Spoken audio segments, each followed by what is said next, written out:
Hello and welcome to Livewire's 100 Top Rated Funds series. Today I'm joined by Peter Green, who is Director of Research at Lonsec Research. Peter, thanks for making the trip up from Melbourne.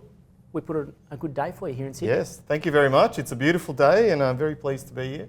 Great. To talk about the asset management industry and markets. All right, Great opportunity. Well, let's get straight inside your head and take us inside the room at Lonsec Research. Yep. What are you and your colleagues spending the most time debating right now? What's the big issue? Yeah, look, the big issue, the elephant in the room is obviously inflation and really trying to understand whether that's, as the Fed and the central banks say, a transitory issue, or whether we've actually got genuine structural change, which will lead to longer term sort of inflation breakouts and the like. And then the natural way to what do you do next? Like, so as an investment committee or as a research team, what do you do next?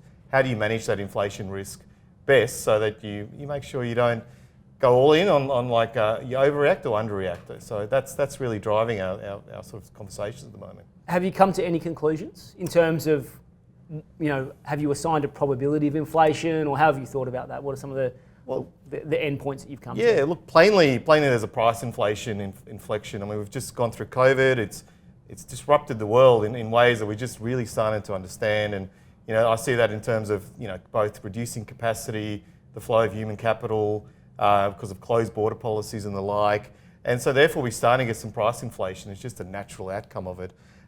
Where the market is trying to understand is factors such as fiscal stimulus and the like, whether that then puts us into a longer term sort of structural driver of inflation. And that's obviously going to have a lot of implications on various sort of things like valuation and different sort of asset classes and the like. So it's something that everyone's got to form a view on, but it's not quite clear exactly where the evidence suggests the future is going to lie. The future is definitely not clear, but you guys still need to have a think about what goes into portfolios. How is your thinking around inflation and some of those impacts flowing through to portfolio construction? Yeah, well, the classic thing that's playing out in front of everyone now is the great sort of rotation from an equity side, from a growth style into a value style. So value, if you take the argument that inflation is a consequence of improving economic factors, then your typical value manager is going to be more overweight. That sort of cyclical industry, that's going to be a real beneficiary of it. Whereas a growth manager will have a lot of sort of what we call long duration assets, and you just have to look at a DCF and put a sort of higher discount rate in there, and the valuation comes down. So you're seeing that rotation into value. So that's one place. The other thing is, well, how do you hedge against, say, inflation does get worse from a in terms of expectations and consensus, and then do you start hedging for inflation? The classic hedges are things like hard assets, whether they be direct property or whether they be the listed property, infrastructure and the like. They've tended to be very good hedges over time. If we're to take ourselves back 12 months, we're in the midst of a market meltdown. Things have come roaring back since then. If we're to think about market cycles in a simple schematic of going from like pessimism to skepticism, optimism and then euphoria, where would you see us being on that scale? Yes, look, at the moment I think we're at an optimistic stage, but I think there's a caution to it. And you just got to think about the fact we're talking about inflation here, and things like geopolitics. We don't understand the COVID risks. Still playing out tragically in India and the like. So I think there's a cautious optimism, and the optimism still comes from the fact that the bond market is at historic lows, and that's good for the equity market. But I think we've had elements of euphoria. We saw it last year in, say, big tech. We're seeing the cryptocurrencies.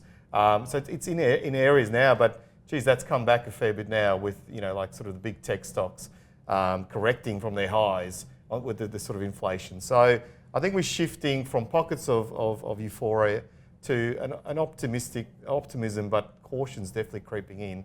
Let's think longer term, cast our minds forward 5 years or so. What are some of the big themes that you think investors can grab onto? Can you give me one or two ideas for the long term for portfolios? Yeah, sure.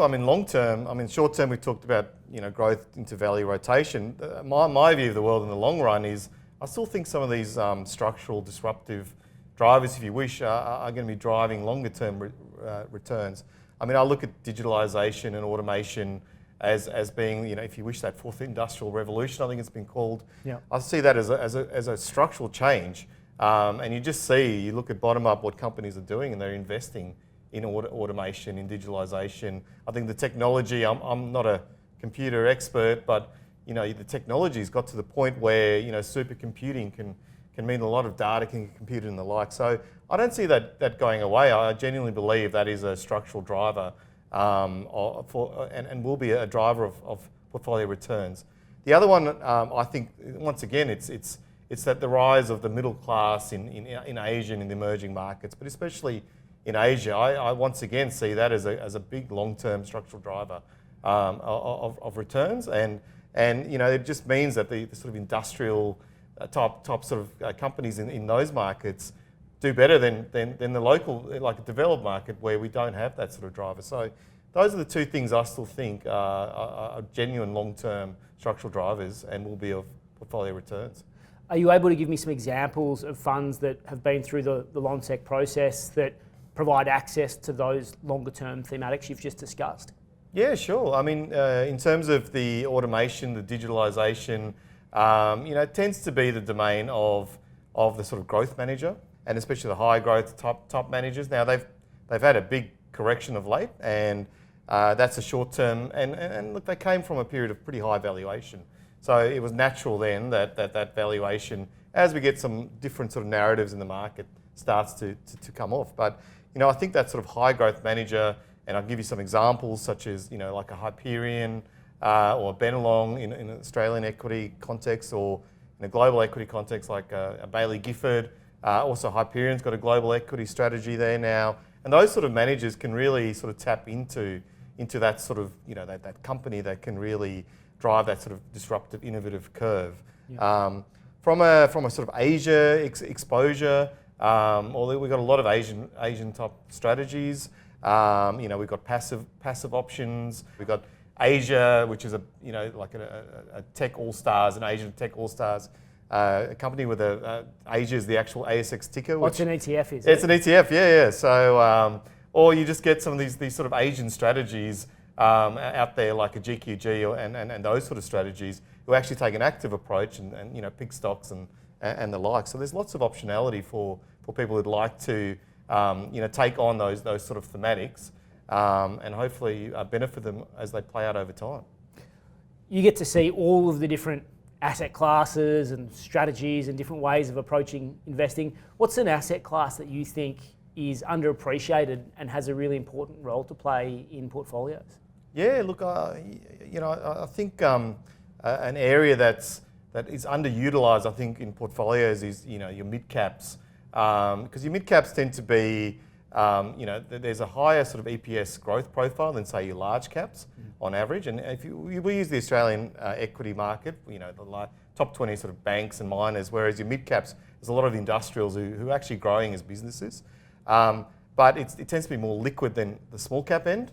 So it has a better defensive profile. Yep. And therefore, so you don't get that. With small caps, they're great for long-term investors, but sometimes you get these sort of big drawdowns in the market and the like. And so, and I also think that with the mid caps, once again to use the Australian example, is they're more diversified. So you don't have a big weight to banks and miners, and let's face it, that's got some macro risks that may be unintended bets that you're taking on. So you get that sort of broader diversifications. Now, Peter, you've been researching and assessing fund managers as a career for a really long time.